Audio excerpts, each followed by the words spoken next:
अस्सलामुअलैकुम, मैं हूं उमर दराज गोंदल और आपको अपने यूट्यूब चैनल के ऊपर खुशामदीद कहते हैं। आज सुप्रीम कोर्ट के अंदर ये शायद ही पहली बार ऐसा हो कि किसी सुप्रीम कोर्ट के जज ने सुप्रीम कोर्ट के रूबरू खड़े होकर ये कहा हो कि मुझे कत्ल कर दिया गया तो मैं शहीद हूँगा।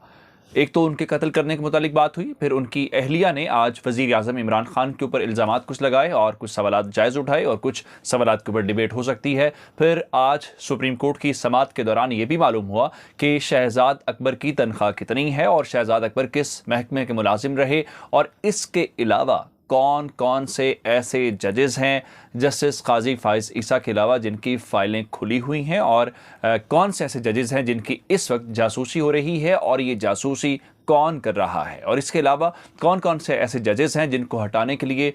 कौन मुतहर्रिक है, इस सिलसिले में कहाँ पे काम हो रहा है कि उनको इस मनसब से हटा दिया जाए। ये आज पूरा दिन जो है वो सुप्रीम कोर्ट के सामने होने वाले मामलात जो तहलका खेज़ इंकशाफात हुए उसके बाद अब हालिया असरात हमें नज़र आ रहे हैं। जस्टिस काजी फाइज ईसा के ख़िलाफ़ जो अहम केस था उसके ख़िलाफ़ उन्होंने अपील कर रखी है, और आज इस केस की समाअत इस हवाले से हुई कि उनके ख़िलाफ़ जो समाअत होनी है क्या वो टीवी कैमरों के ऊपर बराह रास्त नशर की जा सकती है कि नहीं नशर की जा सकती। जस्टिस काजी फाइज ईसा ने आज ख़ुद भी दलाइल दिए, उनकी अहलिया ने भी दलाइल दिए, और उनकी अहलिया ने आज इमरान खान के ऊपर इल्ज़ामात ये लगाए कि इमरान खान ने और दीगर मशीनरी ने उनके और दीगर जो घर के अफराद हैं उनके टैक्स रिकॉर्ड तक उन्होंने रसाई हासिल की, और उन्होंने कहा कि इमरान खान में हार का हौसला बर्दाश्त करने की हिम्मत नहीं है, उनमें वो हौसला नहीं है कि वो अपनी शिकस्त को तस्लीम कर सके, और उन्होंने कहा कि वो इमरान खान से ज़्यादा टैक्स पे करती हैं।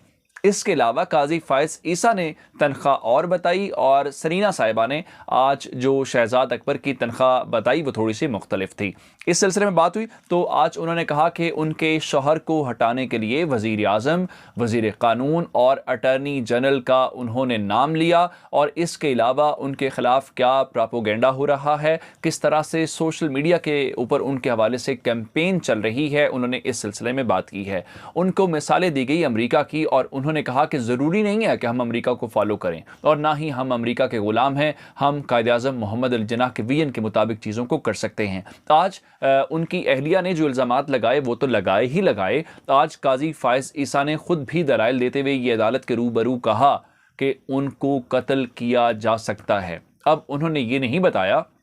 कि कत्ल करने वाला शख्स कौन है या कत्ल करने वाली कौन से ऐसे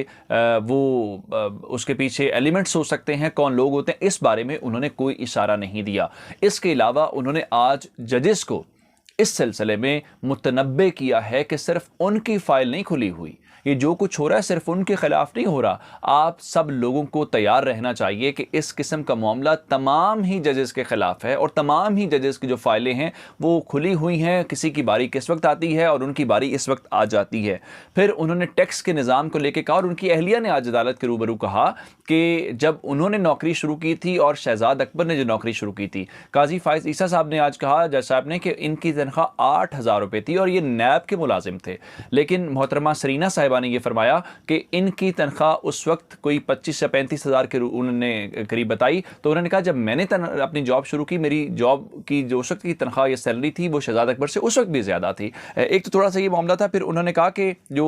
इस वक्त कहानी ये है कि जो जजेस की जासूसी हो रही है, काजी फाइज ईसा ने कहा कि उनके खिलाफ जिस आदमी ने दरख्वास्त दायर की थी उसने एक जगह पे मान लिया कि वो किसी इदारे का टाउट है। इस सारी बात को लेके भी उन्होंने सवालात उठाए, और फिर उन्होंने कहा कि कुछ लोग उनको सुप्रीम कोर्ट के अंदर नहीं देखना चाहते, और वो शख्स जो सवाल उठाता है कानून की अमलदारी को लेके आइन के हवाले से, तो इस सिलसिले में उन्होंने कहा कि वो चाहते हैं। और फिर उनको उमर अता बंदियाल साहब ने कहा कि अमरीका के अंदर भी जो केस की समाअत होती है उसको बराह रास्त नशर नहीं किया जाता, उसका रिकॉर्ड रखा जाता है। तो उन्होंने कहा मैं हर उस कैंपेन का खुद से जवाब नहीं दे सकता जो उनके खिलाफ हो रही है, जो उनके खिलाफ प्रोपेगेंडा मुहिम सोशल मीडिया के ऊपर चलाई जा रही है। उन्होंने कहा कि एक शख्स अदालत के सामने बात सुनता है, वो किसी दूसरे के सामने पहुंचाता है और दूसरा फिर तीसरे के सामने, तब तक बात की मुकम्मल असल जो हकीकत होती है वो तब्दील हो चुकी होती है। और उन्होंने कहा कि इस पूरे के पूरे उनकी फैमिली का